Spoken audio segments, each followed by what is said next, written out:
They say beauty is in the eye of the beholder. But for many women, can feel like the beholder is everywhere. Shadow stretching from magazine adverts to boardroom meetings, from casual dates to gym mirrors. Some would argue that insecurities are natural, that everyone's got them, but sometimes insecurities aren't so much born as they are manufactured, polished and packaged, then sold to women, with the implicit promise that meeting certain expectations will keep them desirable in men's eyes. Here are 10 such insecurities crafted, cultivated, and commodified, designed to have women chasing an ideal that's always just out of reach. Let's start with the first, and perhaps the most obvious: body shape. Walk through a shopping mall, scroll through Instagram, or watch a rom-com and it's clear. The right curves in the right places, an hourglass figure for one decade, a super slim silhouette the next.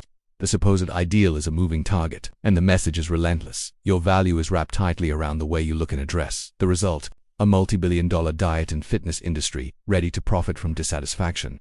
Second, there's age. A woman should be youthful, always glowing, as if time forgot her. Products, treatments, even social gatherings are built around suspending the inevitable.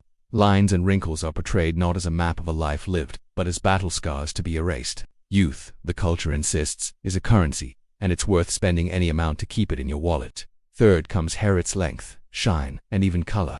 For years, surveys and sitcoms suggested that men prefer long, feminine hair. Magazines offer step-by-step guides to getting glossy waves, warning of the pitfalls of boyish crops or visible roots.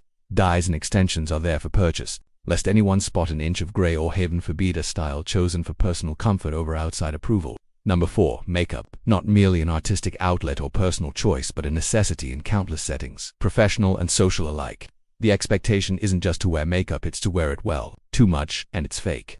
Too little, and it's not trying. Natural beauty is, more often than not, simply makeup done so artfully it seems invisible. Fifth is behavior. Be confident, but not loud. Be assertive, but never aggressive. Be agreeable, but not a pushover. Women are told to modulate their voices, and their laughter don't take up too much space. Don't share too many opinions, because confidence is attractive, but only if it doesn't threaten. Number 6, sexuality. There's a narrow tightrope to walk. A woman must be desirable, but not too easy. Flirtatious, but never forward. Modest, but not cold. Every gesture, outfit, and glance is weighed and measured under 1,000 unwritten rules about what men might or might not approve of. Moving on to number 7, intelligence and ambition. Ambition is admirable, but there's a persistent subtext. Too much intellect is intimidating. Too much drive is unfeminine. Women may hide their achievements, downplay promotions, or feign confusion to avoid outshining the men around them. The 8th is coolness. Are you one of the guys? Do you like sports, drink beer, have chill hobbies, but never actually challenge the dynamics of the group? The cool girl is always up for anything, never complains, never makes demands, a character written for someone else's comfort, not her own. Number 9, fashion sense. Not too trendy, not too plain, definitely never trying too hard. A constant balancing act between looking attractive and never appearing as if you care about looking attractive. There are unspoken dress codes for every occasion, and warning against standing out too much or blending in too little. Finally, number 10, relationship status. The notion persists that a woman's worth is measured by whether she's chosen married, engaged, or, at the very least, seen as dateable. Single women are targets for advice columns and makeover TV, always assuming that happiness is just one self-improvement tip away from landing the right partner. Each of these insecurities is profitable in its own ways. Someone has something to sell: creams, clothes, guides, gym memberships, therapies. But perhaps the greatest profit is in distraction.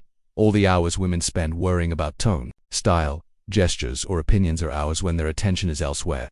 On satisfaction, but on adequacy. The truth, of course, is that no woman owes it to anyone to fit into an expectation, least of all one she never set for herself. The cycle of expectation and insecurity only continues so long as there's someone benefiting from the chase. Some expectations bend, others break, and sometimes, the most radical act is chasing a new version of enough, but simply refusing to play the game.